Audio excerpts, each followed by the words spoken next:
ইউক্রেনের রাজধানী কিয়েভে রাতভর ব্যাপক ক্ষেপণাস্ত্র ও ড্রোন হামলা চালিয়েছে রাশিয়া। ইউক্রেনীয় কর্তৃপক্ষ জানিয়েছে কিয়েভ ও আশপাশের অঞ্চলে বেশ কয়েকজন হতাহত হয়েছেন, আহত হয়েছেন আরও শতাধিক মানুষ।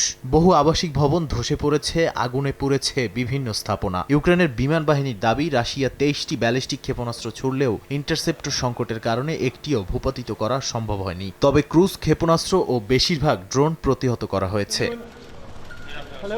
হামলার পর প্রেসিডেন্ট ভলোদিমির জেলেনস্কি বলেছেন, যুক্তরাষ্ট্র ও ইউরোপের গুদামে প্যাট্রিয়ট ক্ষেপণাস্ত্র থাকা সত্ত্বেও ইউক্রেন প্রয়োজনীয় সহায়তা পাচ্ছে না। বলেন, আধুনিক আকাশ প্রতিরক্ষা না পেলে রাশিয়া বেসামরিক স্থাপনায় হামলা অব্যাহত রাখবে। এ সপ্তাহের ন্যাটো সম্মেলনে মিত্রদের কাছ থেকে শক্তিশালী সিদ্ধান্ত এবং নতুন আকাশ প্রতিরক্ষা ব্যবস্থা পাওয়ার আহ্বান জানিয়েছেন তিনি। ইউরোপীয় কমিশনের প্রেসিডেন্ট উর্সুলা ভন ডার লায়েনও ইউক্রেনের জরুরি প্রতিরক্ষা প্রয়োজনকে সম্মেলনের অন্যতম অগ্রাধিকার বলে উল্লেখ করেছেন।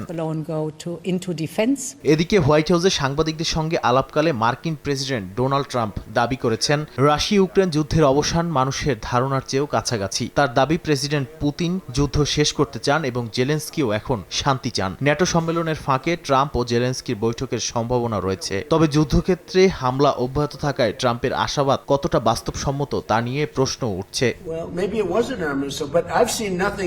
অন্যদিকে কয়েক সপ্তাহ আগে দেয়া এক বক্তব্যে ভ্লাদিমির পুতিন আবারও স্পষ্ট করেছেন, রাশিয়া যুদ্ধবিরতিতে আগ্রহী হলেও তা হবে নিজেদের নির্ধারিত শর্তে। তার দাবি, দনবাস সহ দখলকৃত অঞ্চল নিয়ে পূর্ববর্তী সমঝোতার ভিত্তিতেই শান্তি সম্ভব এবং ইউক্রেনকেও ছাড় দিতে হবে। একই সঙ্গে তিনি রাশিয়ার সেনাবাহিনীর অগ্রগতির দাবি করেন এবং প্রয়োজনে ওরেশনিক হাইপারসনিক ক্ষেপণাস্ত্র ব্যবহারের ইঙ্গিত দেন। তাই একদিকে কূটনৈতিক তৎপরতা বাড়লেও অন্যদিকে যুদ্ধক্ষেত্রে হামলা ও কঠোর অবস্থানই সংকটের দ্রুত সমাধানের সম্ভাবনাকে অনিশ্চিত করে তুলছে বলে মনে করেন অনেকে।